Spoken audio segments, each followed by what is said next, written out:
Thank you, Chloe, for exposing our audience to the scientific data that conveys climate change is indeed happening.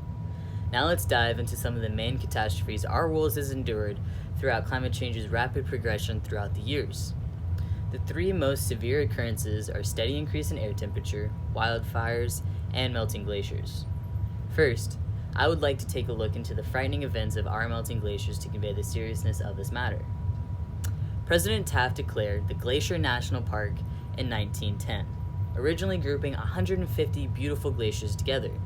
Since then, and present time of those 150, fewer than 30 glaciers are left, with most of the remaining few 2/3 of their original size. The National Geographic author Daniel Glick brought to light a very serious example of what is happening to our world and to our home.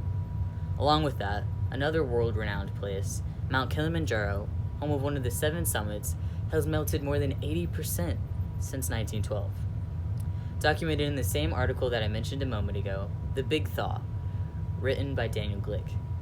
In succession, based on research dedicated to the glaciers in Garhwal and the Himalayas, scientists predict in central and eastern India that most glaciers will be gone by 2035 if climate change continues its path. And now that we have touched on the cold side of things, let's get warmed up a bit and explain the events on how hotter weather can be dangerous and detrimental to human civilization. Due to things such as breakdown of the ozone layer, connected back to human activity, the warmer summers back then seemed like a piece of cake compared to the overall hotter temperature of the Earth in our present day. Let's discuss some of the ways these hotter days can be harmful to humans. Between 1975 and 2004, it was recorded that an additional 1,300 deaths occurred due to the extreme summer heat waves that continue to rise each year. Not to mention 65,000 ER visits during the summer related back to heat-related illnesses.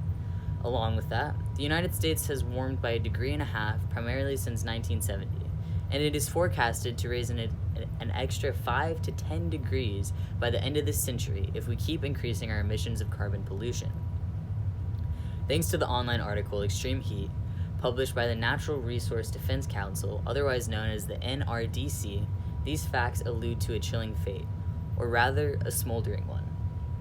To continue, a lot of these heat-related happenings are suggested to be caused by the urban heat island effect. Let me explain. Pavement retains a tremendous amount of heat due to the dark gravel, and tall buildings block much of the natural wind that could help better regulate our body temperature. So when humans build upon land for a hope of a better future, they are actually creating the opposite. As we get further into industrialization, we get farther from Earth's natural protections. Based on this, urban areas such as New York, Boston, Philadelphia, and even Chicago are all susceptible to more dangerous heat-related events. Analyzed from the article Extreme Heat that I referenced a minute ago, it is foreshadowed that another 28,000 deaths could be attributed to heat just by the year 2090. And this may seem far away, but I promise you it is coming much quicker than any of us realize. Now let's get into the hottest part of these terrible events due to climate change: wildfires. Firstly, higher temperatures result in drier air, and with less water, drought season becomes longer. With that said, those are the 2 main causes of wildfires, and the reason they have doubled since 1984.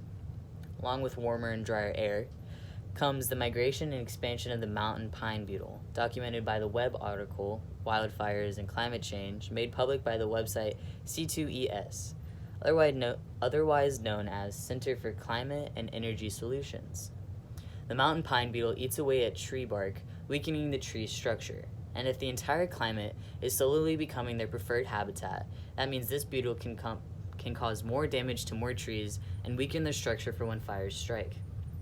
Something as simple and small as an insect is greatly affected by climate change, and it is important to declare that, to bring awareness to our suffering groves around the world. Unfortunately, most wildfires are also due to human activity, a surprising 80% of accidental forest fires, in fact, and that paired with drier air makes it the perfect combination for rapid fire progression throughout entire forests. These fires also can cause diminished health to surrounding residents due to the thick ash-filled air that so many breathe in weeks after a fiery event like this has taken place, the West Coast suffering the most. statistically evaluated by the C2ES, showcases in their article Wildfires and Climate Change that within the West Coast, California has taken a huge monetary debt in the recent years due to wildfires resulting from climate change. It is estimated that during the deadliest and most destructive wildfire season, cost the state over $40 billion between 2017 to 2018. This is a ridiculous and almost unimaginable amount of money to lose due to something like this. Not to mention the millions of animals that lost their homes and lives, and the citizens that have to stay indoors weeks on end. It is sad to say that things such as glaciers, forests, and our livelihood are the expense of industry-made problems. These are just a few of the events that have been detrimental to Earth because of climate change.